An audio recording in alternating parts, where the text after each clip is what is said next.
अस्सलाम वालेकुम नाजरीन, वेलकम टू MA न्यूज।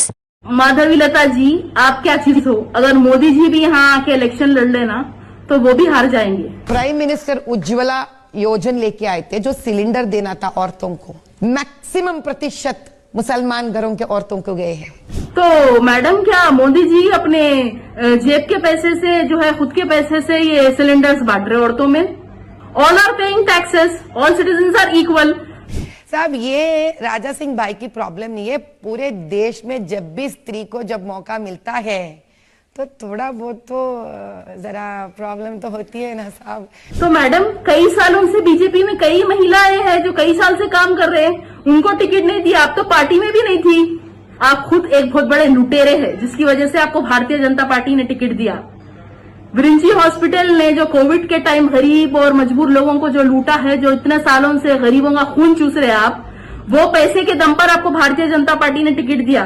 तो बच्चा गुस्से में आ गया। पहलवान साहब वैसे भी ठहरे थे, सतर्क है उन्होंने। लड़का जवान है, नहीं ठहर पाया, अकबरुद्दीन को मार दिया। क्या हुआ? जिंदगी उसमें इतने साल सलाखों के पीछे पड़ गए। नेशनल टेलीविजन पे जो है आप खुलेआम वायलेंस को प्रमोट कर रहे हैं, आप गुंडागर्दी को प्रमोट कर रहे हैं। आप बोल रहे कि जवान बच्चा था जो है गुस्से में आया, मार दिया, क्या करेगा बेचारा? क्या हमारी कंट्री में रूल ऑफ लॉ नहीं है? क्या हमारे पास जुडिशियरी नहीं है? क्या आप अपनी कॉन्स्टिट्यूएंसी के लोगों को यही सिखाना चाहती है कि कोई भी बात अच्छी नहीं दिखी तो रोड पे निकल जाओ तलवार लेकर, रिवॉल्वर लेकर? अरे आप तो वही भारतीय जनता पार्टी से है ना जो टेररिस्ट को टिकट देते हैं। आप लोग तो नथुराम गोडसे को मानने वाले हैं, first terrorist of independent India. जब से भारतीय जनता पार्टी ने कोम्पल्ला माधवी लता को हैदराबाद लोकसभा कॉन्स्टिट्यूएंसी से अपना कैंडिडेट डिक्लेयर किया है, तब से वो ओवर एक्साइटेड होकर अपना आपा खो चुकी है। क्योंकि माधवी लता जी की लाइफ का सबसे बड़ा अचीवमेंट यही है कि वो लोकसभा चुनाव 2024 में असदुद्दीन ओवैसी साहब की ओपोनेंट है। उनको एज ए कैंडिडेट डिक्लेयर करने से पहले कौन जानता था, कौन हैदराबाद में पहचानता था कि माधवी लता जी है कौन? ये जो कुछ दिनों से उनको शोहरत मिल रही, जो फेम मिल रहा, वो सिर्फ और सिर्फ इसलिए क्योंकि असदुद्दीन ओवैसी साहब के खिलाफ उनको टिकट दिया गया। वो लीडर के खिलाफ जिसकी पहचान सिर्फ हैदराबाद में ही नहीं बल्कि पूरे इंडिया में है। पूरे इंडिया में लोग उनको उनकी बेबाकी की वजह से जानते हैं। वो हिंदुस्तान के माइनॉरिटीज के लीडर है। तो माधवी लता जी जो है ना, आप ओवर एक्साइटेड होके जो चाहे बोल दे रहे हैं। पहले जरा मालूमात तो करिए, get your facts right, because half knowledge is very dangerous, you know. वो अपने डेक्कन में बोलते ना, हाफ कॉलेज फुल नॉलेज। तो माधवी लता जी जो है आपकी अदालत शो में जाके बोल रहे कि जो बारकस ओल्ड सिटी के रहने वाले मोहम्मद पहलवान थे, वो जो है ना एक सोशल वर्कर थे। वो वक्फ प्रॉपर्टीज को जो है बचाने का काम करते थे। उनके हिसाब से जो है अकबर साहब कोई वक्फ प्रॉपर्टी पे इलीगली कब्जा कर लिए थे कते, जिसको बचाने के लिए, वक्फ प्रॉपर्टी को प्रोटेक्ट करने के लिए अकबर साहब से जो है मोहम्मद पहलवान बहस करे उनसे, जिसकी वजह से जो है गुस्से में आके जो है ना मोहम्मद पहलवान की फैमिली अकबर साहब के ऊपर अटैक करी। मैडम माधवी लता जी, आप जो है ना इस इलेक्शन में आप असदुद्दीन ओवैसी साहब की ओपोनेंट है। आपको सब लोग देख रहे हैं। तो जो कुछ भी बोलने से पहले मालूम करिए कि वो फैक्चुअली कितना करेक्ट है। बिकॉज मोहम्मद पहलवान के ऊपर उस टाइम के हैदराबाद डिस्ट्रिक्ट कलेक्टर और MRO रंगारेड्डी ने केसेस डाले थे क्योंकि वो इलीगल जो है ना वक्फ प्रॉपर्टीज पे इलीगली कब्जा कर रहे थे। और अकबर साहब भी उस चीज के खिलाफ थे। मोहम्मद पहलवान को उन्होंने बढ़ावा नहीं दिया, सपोर्ट नहीं किया। वो नहीं चाहते थे कि जो है ना हुंडे और पहलवान लोग हमारे वक्फ प्रॉपर्टीज पे इलीगली कब्जा करें। इसीलिए उनकी फैमिली गुस्से में आके मोहम्मद पहलवान की फैमिली ने खुलेआम जो है बीच रोड पर अकबरुद्दीन ओवैसी साहब के ऊपर तलवारें चलाई, उनको गोलियां मारी गई, क्योंकि सिर्फ और सिर्फ वो इलीगल एंक्रोचमेंट्स के खिलाफ थे। और आप माधवी लता जी नेशनल टेलीविजन पे जो है आप खुलेआम वायलेंस को प्रमोट कर रहे हैं, आप गुंडागर्दी को प्रमोट कर रहे हैं। आप बोल रहे कि जवान बच्चा था जो है गुस्से में आया, मार दिया, क्या करेगा बेचारा? क्या हमारी कंट्री में रूल ऑफ लॉ नहीं है? क्या हमारे पास जुडिशियरी नहीं है? क्या आप अपनी कॉन्स्टिट्यूएंसी के लोगों को यही सिखाना चाहती है कि कोई भी बात अच्छी नहीं दिखी तो रोड पे निकल जाओ तलवार लेकर, रिवॉल्वर लेकर? अरे आप तो वही भारतीय जनता पार्टी से है ना जो टेररिस्ट को टिकट देते हैं। आप लोग तो नथुराम गोडसे को मानने वाले हैं, first terrorist of independent India.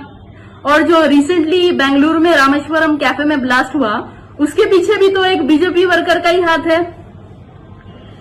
और दूसरी बात, माधवी लता जी, आप ये बोल रहे कि जो है ना उज्ज्वला वो स्कीम से जो है ना गवर्नमेंट की तरफ से सबको गैस, सभी औरतों में जो गैस सिलेंडर दिया जा रहा है वो मजहब देख के नहीं दिया जा रहा कि कौन हिंदू है, मुसलमान है, सिख है, ईसाई है। तो मैडम, क्या मोदी जी अपने जेब के पैसे से जो है, खुद के पैसे से ये सिलेंडर्स बांट रहे औरतों में? चाहे हिंदू रहने दो, मुसलमान रहने दो, सिख रहने दो, ईसाई रहने दो, all are paying taxes, all citizens are equal. तो जो गवर्नमेंट के जो बेनिफिट्स होते हैं वो तो सबको मिलेंगे ना। लेकिन बीजेपी को, भारतीय जनता पार्टी को मुसलमानों से इतना ऑब्सेशन है कि जो मुसलमानों के जो स्कॉलरशिप्स है उसको बीजेपी ने बंद कर दिया, कई स्कॉलरशिप्स को। आसाम में जो है मदरसे बंद कर दिए, यूपी में जो है आप लोग मदरसे बैन करना चाहते हो, यूएपीए जो है वो सिर्फ मुसलमानों पर लगाया जाता है, बुलडोजर जो है वो चुन चुन कर सिर्फ मुसलमानों के घरों पर चलाया जाता है। सीएए में जो है, सीएए के थ्रू सबको सिटीजनशिप मिलेगी, हिंदू, सिख, ईसाई, जैन, बुद्धिस्ट, पारसी, सिवाय मुसलमानों को छोड़कर। अगर यूसीसी लाएंगे तो उसमें से हिंदू अनडिवाइडेड फैमिलीज को एक्सक्लूड कर देंगे, उसमें से ट्राइबल्स को एक्सक्लूड कर देंगे। निशाना कौन बनेगा? सिर्फ मुसलमान।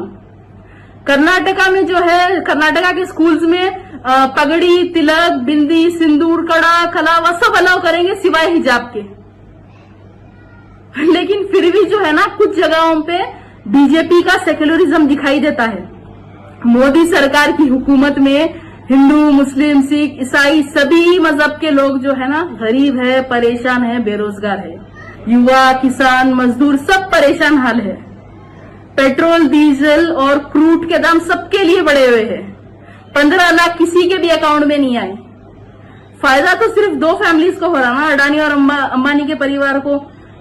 और इलेक्टोरल बॉन्ड्स के फंड्स किसके खाते में गए? चोर कौन है?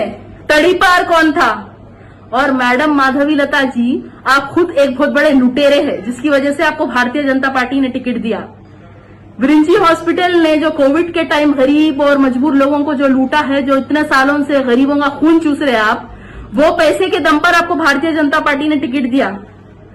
क्योंकि कई साल से तो आप एज अ पैराशूट कैंडिडेट है ना, कई सालों से तो ये कॉन्स्टिट्यूएंसी में राजा सिंह है, उनको टिकट नहीं दिए। फिर आप बोलेंगे नहीं नहीं, वुमेन एम्पावरमेंट के लिए, स्त्री को बढ़ावा देने के लिए जो है ना मुझे टिकट दिया गया। तो मैडम, कई सालों से बीजेपी में कई महिलाएं हैं जो कई साल से काम कर रहे हैं, उनको टिकट नहीं दिया। आप तो पार्टी में भी नहीं थी। तो आपका सिर्फ लूटम लाट देखकर, आपका पैसा देखकर और आप जो नफरत फैला रहे ना, उसकी वजह से आपको टिकट दिया गया। और ये बात याद रखिए, हैदराबाद लोकसभा कॉन्स्टिट्यूएंसी में पिछले 40 साल से मजलिस-ए-इत्तेहादुल मुस्लिमीन जीतते आई है। क्योंकि आप चाहे सुल्तान सलाउद्दीन ओवैसी साहब का दौर देख लीजिए या अब आप असदुद्दीन ओवैसी साहब का दौर देख लीजिए, रात दिन यहाँ आवाम की खिदमत की जाती है हर तरीके से।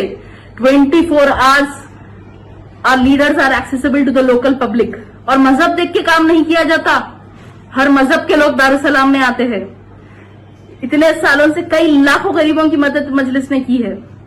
और आज मजलिस की तरफ से हैदराबाद लोकसभा कॉन्स्टिट्यूएंसी में हजारों बच्चों को फ्री एजुकेशन मिल रहा है।